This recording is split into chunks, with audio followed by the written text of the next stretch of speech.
الله. الحمد لله الذي أرشدنا إلى دين الحق ونور قلوبنا بأحكام الشرع وزيننا بأسلافنا، والصلاة والسلام على ذات من دعا العرب والعجم إلى صراط المستقيم وخاف لومة لائم، وعلى آله وصحبه أجمعين. أما بعد، فأعوذ بالله من الشيطان الرجيم. بسم الله الرحمن الرحيم.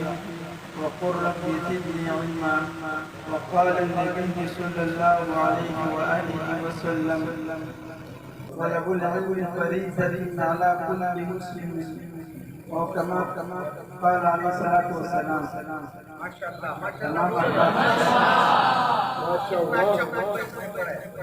تمام احباب شریف پڑھیں.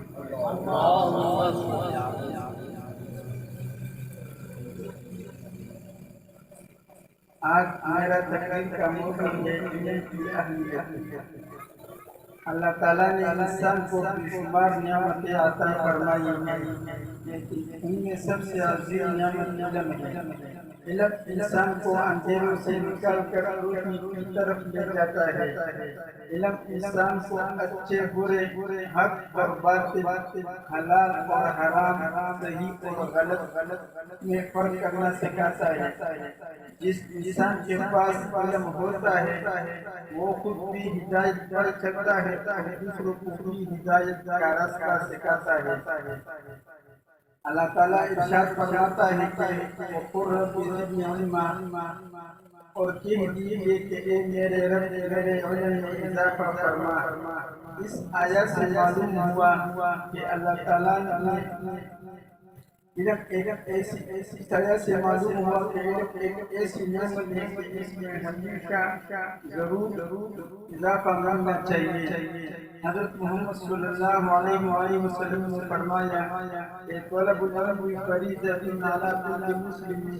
علم حاصل کرنا ہر مسلمان پر فرض ہے. اگر ہم دنیا اور آخرت میں کامیاب ہونا چاہتے ہیں تو ہمیں علم حاصل کرنا ہوگا اور اساتذہ کرام کا احترام کرنا ہوگا.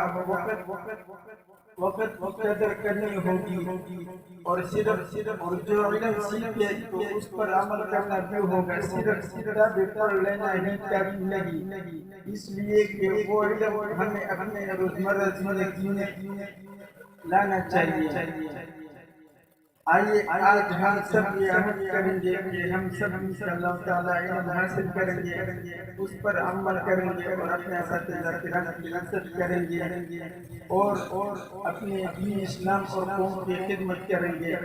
اللہ تعالی ہم سب کو اپنی نصیب فرمائے اور اللہ تعالی ہم سب کو اس پر عمل کرنے کی توفیق اور دوسروں کو پہنچانے کی توفیق عطا فرمائے. آمین ثم آمین. وآخر دعوانا الحمدللہ رب العالمین. اگر یہ ویڈیو آپ کو پسند آئی تو اسی طرح ہر قسم اسلامی اور اصلاحی ویڈیوز کے لیے ہمارا یوٹیوب چینل کو سبسکرائب کیجئے اور آگے شیئر کیجئے. شکریہ. جزاک اللہ خیرا کثیرا و احسن الجزاء.